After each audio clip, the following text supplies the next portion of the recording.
नमस्कार मंडळी, आज मी तुम्हाला माझ्या कावळेचा इथल्या रामकृष्ण विठ्ठल राणे उर्फ मालवणचा दाजी राणे याची गजाल सांगतो. जळगावातल्या सुकट गल्लीत रेल्वे स्टेशनमधून खाली उतरलात की डावीकडे चालत जायचं. माणसांच्या गर्दीतून चालता चालता रस्त्याच्या दुतर्फा उभी असलेली छोटी मोठी दुकानं, हॉटेल, कारखाने, देशी दारूचे बार, त्याचबरोबर फेरीवाले, असंख्य फेरीवाले, त्याच्यामध्ये भाजीपाववाले, वडापाववाले, भजीवाले, खेळणीवाले आणि अनेक गृहोपयोगी आणि उपयोगी नसलेल्या वस्तू विकायला बसलेले फेरीवाले तुमच्या दृष्टीस पडतील. त्यांना न्याहाळत पुढे जायचं. 7 ते 8 मिनिटं चाललात की तुम्ही कावळेचाळीच्या समोर येतात. कावळेचा मित्रमंडळ आपल्या सहर्ष स्वागत करीत आहे असा त्या चाळीच्या प्रवेशद्वारावरती मोठा बोर्ड लावलेला आहे. भव्य लोखंडी दरवाजा नेहमी बंदच असतो. सणासुदीला विशेष प्रसंगीच तो दरवाजे उघडले जातात. नाही तर एका दुसरा माणूस आतमध्ये घुसेल एवढा छोटा दरवाजा आहे, तो ढकलून पुढे जायचा. त्या चाळीमध्ये दुसऱ्या मजल्यावर आपला मालवणचा दाजी राणे राहतो. संडास आणि बाथरूम पासून 8वी खोली, 10 बाय 10च्या खोलीत दाजी राणे आपले 7 मुलगे, 3 मुलगे आणि आपले बायको तारा यांच्यासह सुखाने राहतो. दाजी राणे आणि त्याची बायको तारा, जिला चाळीमध्ये राणे काके असंच बोललेलं आहे, दोघेही अत्यंत लोकप्रिय, उदंड लोकप्रिय असे व्यक्तिमत्व. दाजी राणे मोरारजी मिलमध्ये कामाला.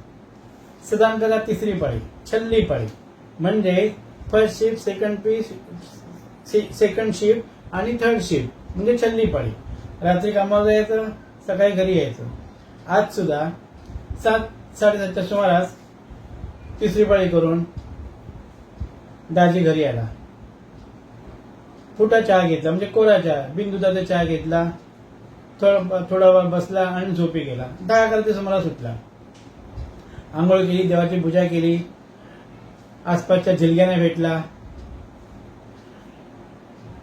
2-4 खोल्यांमध्ये जाऊन मित्रांशी बोलला आणि खाली उतरला. लाकडी जिने, त्या जिन्यावरून खाली उतरला आणि पटांगणात गेला. 4-5 फेऱ्या मारल्या. मारुती देवळात जाऊन दर्शन घेतला. कावळेचाळी चौकामध्ये मारुती देऊळ आहे, त्याचं दर्शन घेतलं आणि बालवाडीत गेला. बाई कसं शिकवत आहेत ते बघितलं मुलांना.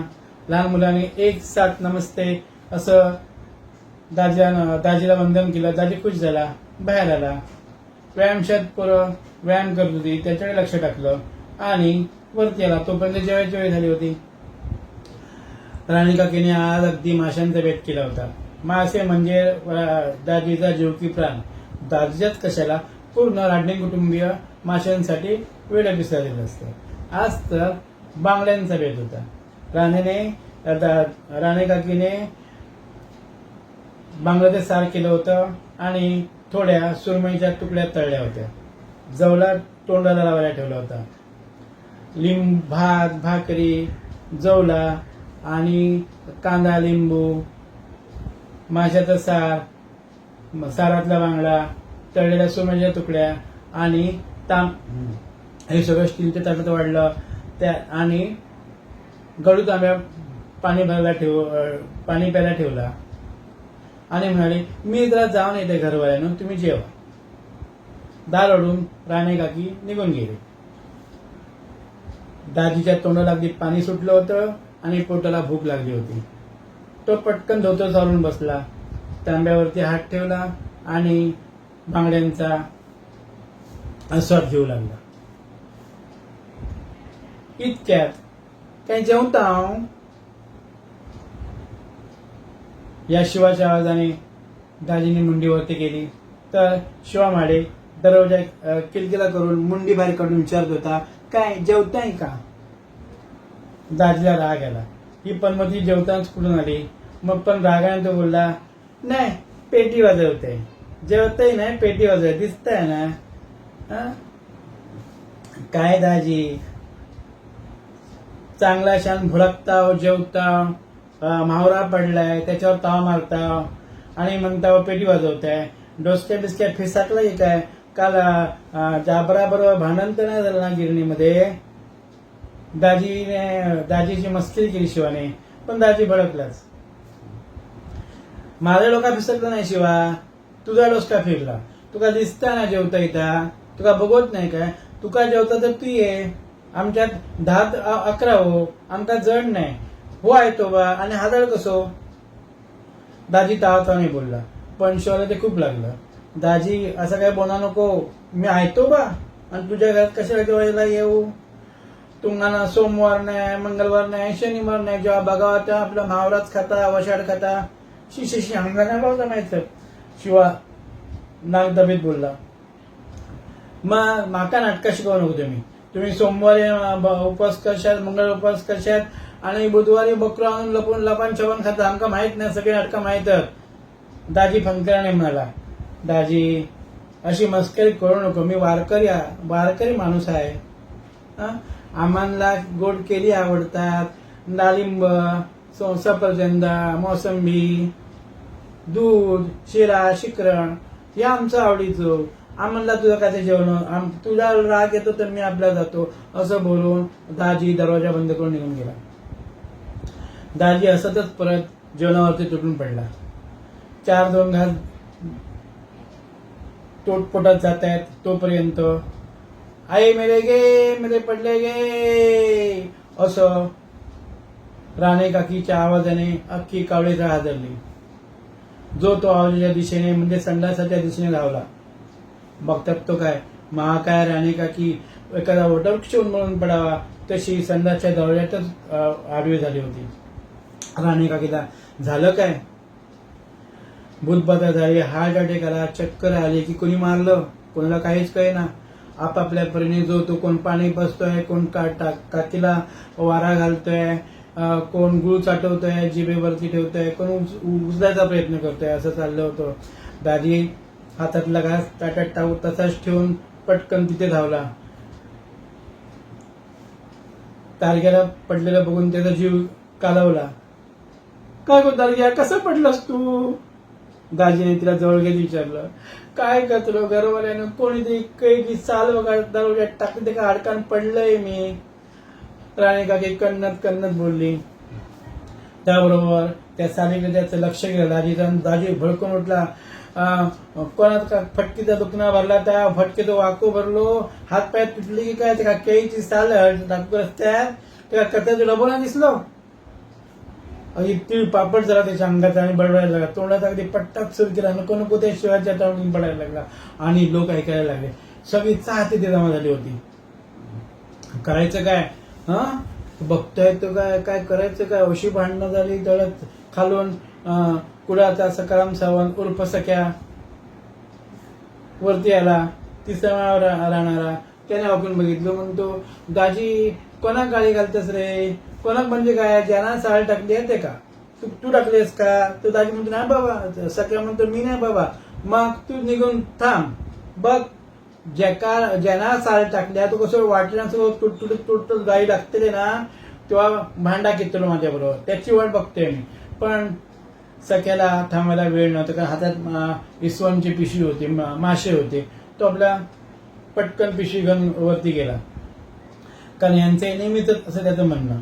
तर सांगायची गोष्ट म्हणजे बराच वेळ दाजी शिव्या घालत होता, पण कोणीच त्याला जुरा दिला नाही, कोणीच त्याला विचारला झाला नाही, तू शिव्या का घालतोस, कोणाला घालतोस. शेवटी नाराज होऊन कंटाळून कोणीच भानगडीत पडेना. तेव्हा काकीचा हात धरून दाजी घरात आला. घरात आल्यावर राणी काकी जमिनीवरच आडवी झाली. पोराणी आणि पोरीनी कोण कंबर दाबताय, कोण पाय दाबताय, कोण डोकं दाबताय, असं सुरू केलं. मोठ्या चेडवाने तवा गरम केला, इस्टोवर त्याने शेकायला दिला. दादी काकीच्या समोरच बसला. बाजूला पाण्याचा तवक पडलं होतं, ते जवळ केलं. सुपारीचं कान घेऊन अडकीत त्यांना कातरतोय.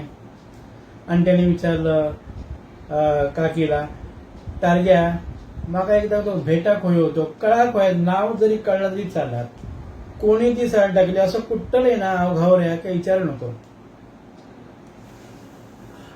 काय सांगावं तुमका, तुमच्या समोर तर उभं होतो आणि तुम्ही माका विचारता कोणी साल टाकली?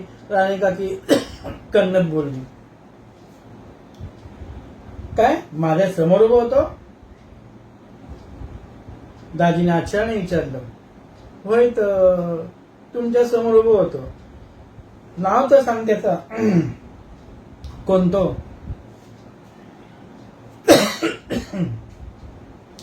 आणि कोण? आज मंगळवारच्या उपासाची ढीकभर कोणी केळी खाल्ली त्याचीच कामा. आणि काकी कसं बसं बोलली.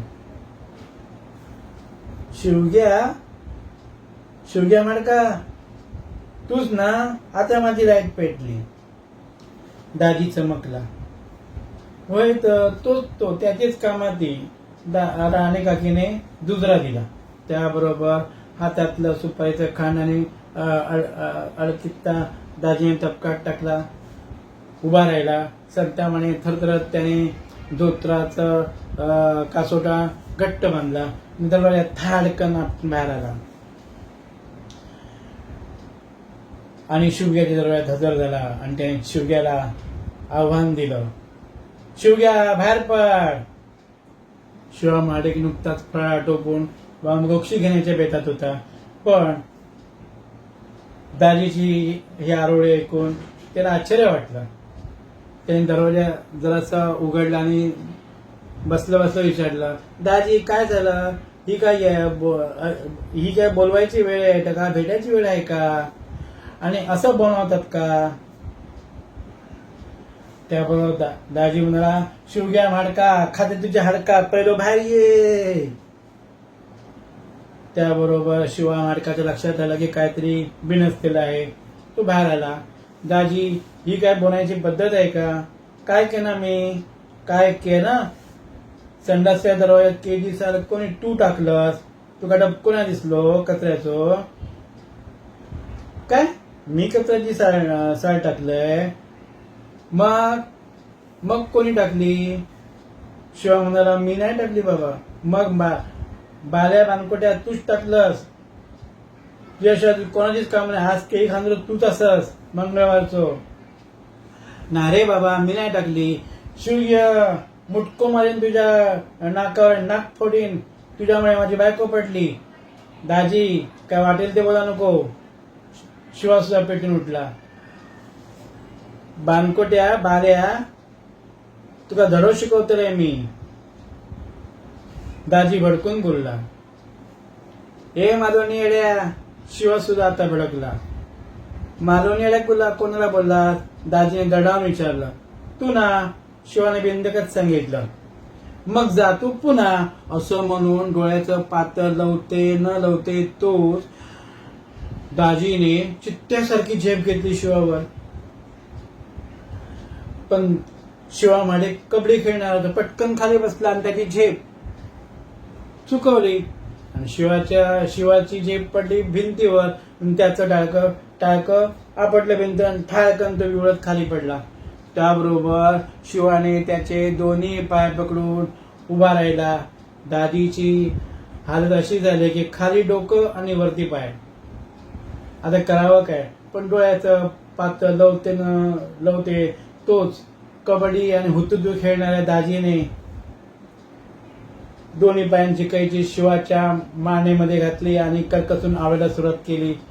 शिवा जमिनीवर आडवा झाला आणि मेनो मेनो वाचवा वाचवा असं ओरडू लागला. सगळाच गोंधळ झाला. साहित्य लोक परत एकदा जमा झाले. तोपर्यंत शिवाची म्हातारी आई माळ जपत होती देवालयात बसून. त्याच्या कानावरती शिवाचं ओरडणं ऐकून माझ्या पोराला मारला अशी करती बाहेर धावली. पण दरवाजामध्ये ती 2 फूट उंची सगळ्यांच्या दरवाजाला ती फळी असते चाळीमध्ये. म्हणजे बाहेरची लहान मुलं घरात येऊन घरातली लहान मुलं बाहेर जाऊ नयेत म्हणून. त्याला अडकून बेसावधपणे बाहेर धावल्यामुळे म्हातारी पडली. ती ओरडायला लागली. शिवाची 14 वर्षाची पोरगी पैलवान मल्लकाम खेळणारी छपग्या हिच्या लक्षात ते आलं. तिने बघितलं की आपला बाप ओरडतोय. त्याच्या मानेला कैची घातली दाजीने. त्याबरोबर तिने माकड उडी घेऊन रणांगणात हजर झाली म्हणजे ती दाजीच्या पाठीवर बसली आणि दात तिने दाजीच्या पाठीत खूप असले आणि चावे घेऊ लागली. दाजी अगदी कोंबडीसारखा कोकदू लागला. आतमध्ये राणे काकी होती, तिला हे पाहुण्याला पोरोटर सगळे बाहेर गेले होते कामानिमित्त. काहीतरी केलं पाहिजे तिच्या लक्षात आलं. तिच्या हातात तो गरम तवाच होता, त्याने ती कंबर शिकत होती. छपक्याचं डोकं फोडावं म्हणून तो सुदर्शन चक्रासारखा तो तवा बाहेर फिरकावला, पण छपक्याने मान खाली वळवली. त्याबरोबर तो जो तवा होता तो सरळ दाजीच्या डोक्यात पडला आणि परत एकदा हल्ला झाल्यामुळे बॉम्ब झाल्यासारखा दाजी ओरडायला लागला, मेलो मेलो मेलो मेलो. काय करावं काय ना, सगळ्यात गोंधळ उडाला. धरा वाचवा पकडाच्या आलोळ्याने चाळ दुमदुमून गेली. अशा वेळी चाळ कमिटीचे अध्यक्ष, थोर गांधीवादी नेते, ऐन संवर्धक श्री अण्णा वेलणकर पुढे झाले. उंच, शिडशिडीत, गौरवर्णीय टकलू अण्णा खांद्यावरती शाल आणि हातात काठी करत पुढे पुढे आले. समोरचा गोंधळ बघून त्यांचा डोळा विश्वासच बसेना, पण आपण काहीतरी केलंच पाहिजे या उद्देशाने त्याने आपली कारवाई सुरू केली. स्टॉप, शांतता, त्याने आवाज दिला. त्याबरोबर एवढा गडबड गोंधळ ताबडतोब थांबला आणि टाचणी पडली तरी आवाज येईल इतकी शांतता पसरली. 16 जी कुस्ती चालली होती त्यांनी थांबण्याचा सल्ला दिला. ताबडतोब दाजीने शिवाची कैची सोडवली. दाजीच्या पाठीवरून छपक्या बाहेर पडली. शिवग्याच्या म्हातारीला कोणतरी उचललं. थोडं शांतता पसरली. सगळेच सावध झाले. शिवग्या मान जोड उभा राहिला, पाठचोळ दाजी उभा राहिला. तर तारग्याचा तवा पडला तर तो कोणतरी तिला नेऊन दिला. शिवा ये असा. स्वच्छतेचं महत्व मी नेहमीच सांगितलेलं आहे. मग तू दिसाल तिथे काय टाकलीस? अण्णाने शिवाला विचारलं. शिवा म्हणाला, अण्णा मी नाही टाकली, तुमच्या शपथ. मग कोणी टाकली? मला ठाव नाही. तुला ठाव नाही? मग दिसायला टाकली कोणी? विठोबा कुंडेकर कुठे दरडावून पुढे आला.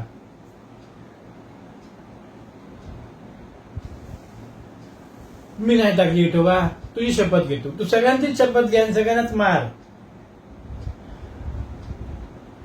दिसायला तूच टाकलीस? नाही मी नाही टाकली. विष्णुपंत बाळकून ते पुढे आले. तसं नाही, मग टोपलीवर केळी कुठे गेली? ती खाल्लीस ना तू? होय. मग त्या दिसायला वडाच्या नाकावर टाकलीस की काय? विष्णुपंतांनी दरडावून विचारलं. नाही. मग काय? सांगायला लाज वाटते. शिवा कळवून बोलला. खरं सांग काय ते, नंतर फार मोठं शिक्षा होईल तुला. अण्णा वेलणकरांनी दरडावून सांगितलं. अण्णा भुके पोटी खाल्ली हो, केळी खाल्ली हो, केळी खाल्ली तरी पण भूक आवरा ना. तेव्हा केळीची सारस्या मी खाऊन टाकली. मी नाही टाकली केळी. त्याबरोबर सगळेच हसू लागले. अण्णाने उभारलेली काठी खाली घेतली आणि दाजी शिवाला जवळ घेऊन मला, दाजी शिवा माफ कर, मी तुला मारलं. शिवा म्हणला, दाजी माफ कर, तुला मी काहीतरी बोललो. मग दिसायला कोणी टाकली? अण्णांचा कट्टर विरोधक जमदग्नी आग लावे धीर गंभीर पावडकीत पुढे आला. केळीची साथ कोणी टाकली याचा शोध लागलाच पाहिजे आणि ही जबाबदारी चाळ कमिटी अध्यक्ष अण्णा वेलणकर यांची आहे. तो जर शोध लागत नसेल तर अण्णांनी अध्यक्ष पदाचा राजीनामा द्यावा असं माझी विनंती आहे.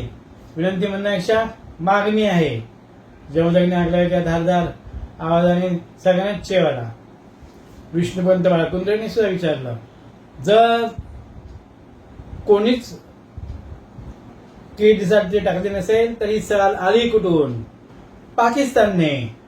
आकाशवाणी व्हावीत असा आवाज घुमला, पण तो आवाज देवाचा नव्हता, यक्षाचा नव्हता की कुणा देवदूताचा नव्हता. तो आवाज होता हनुमंतनाथाचा. कावळेचाईचा बिनपगारी हरवणारे मोफत पत्रकार पत्रमित्र श्री हनुमंतनाथ रे याचा होता. हनुमंतनाथ रे घामाघूम जिनाकडून धावत धावत हनुमंतासारखा गर्दी करून अण्णांच्या समोर उभा राहिला. हो, यांना ही साल पाकिस्तानने ठेवली आहे. काय पाकिस्तानने साल ठेवली? अण्णा आश्चर्याने म्हणाले. होय, आज काल पाकिस्तान काय करत आहे माहित आहे का? काय करत आहे? सगळेच जण म्हणाले. पाकिस्तान आपल्यामध्ये भांडणाला हवीत म्हणून अशा प्रकारचे अनेक गोष्टी करते. त्यापैकीच एक साल आपल्या त्यांनी साईड ठेवली आणि बघा आज आपण आपापसात भांडतो. ही साल पाकिस्ताननेच ठेवली हे मी निसंशयपणे खात्रीने सांगतो. हनुमंतनाथ रेने छातीवर हात ठेवून म्हणाला. त्याबरोबर दाजीची खात्रीच झाली. तो ओरडला, तारग्या माझो कोयतो हात. कशाक म्हणून तुमका कोयतो वयो? राणी काही पुढे होत म्हणाली. पाकिस्तानात धडो शिकवचा. हा, पाकिस्तान धडो तुम्ही शिकवताला? याड लागला की माझ्या येड्या घरवाल्या? अरे एवढे मुडदे पडतात, एवढे इतके चुकीची कामं होतात. एवढा एवढा मोठा सरकार शस्त्रसंधी करता, युद्धबंदी करता, काय म्हणतात सिक्सफायर करता आणि तुम्ही एका सालासाठी कोयते काढतेलास का? पट्टा काय तुमका? काय चालवले तुमका पट्टा काय? तर सगळे जण म्हणाले होय होय. राणे काकी म्हणाली काय काय होय होय? अण्णा तुमका पट्टा? अण्णा म्हणजे मला अजिबात हे पटत नाही. ते बंधू आणि भगिनीनो, अण्णाने हातातली काठी राणाकडे दिली, शाल नीट केली आणि भाषण सुरू केलं. बंधू आणि भगिनीनो, पाठून आवाज आला, हिला टवाळीचा. भाषण नको. भाषण नाही, योग्य तेच बोलतोय मी. जर पाकिस्तानला ठेवायचं असेल तर सालच का ठेवेल? बॉम्बच ठेवेल. बरोबर ना? तेव्हा सगळेजण म्हणाले हो अण्णा बरोबर. मग हा हनुमंत नाथरे काय बोलतो? दाजीराणे शांत होत म्हणाला. परत राणे काही पुढे आली. अहो या हनुमंतनाथच्या काय मागे लागता? येडवतो तुला. तुम्ही घरात काहीतरी आपला येडा बंगालीपणा करतास. राणी काकी बडबडत दाजीला खेचू लागली. त्याबरोबर हनुमंतनाथची आई रुक्मिणीताई पुढे आली. गोतारग्या माझ्या चिलाक तू येडो बोलतो? राणी काकी म्हणाली होय तर मग काय शानो म्हणा.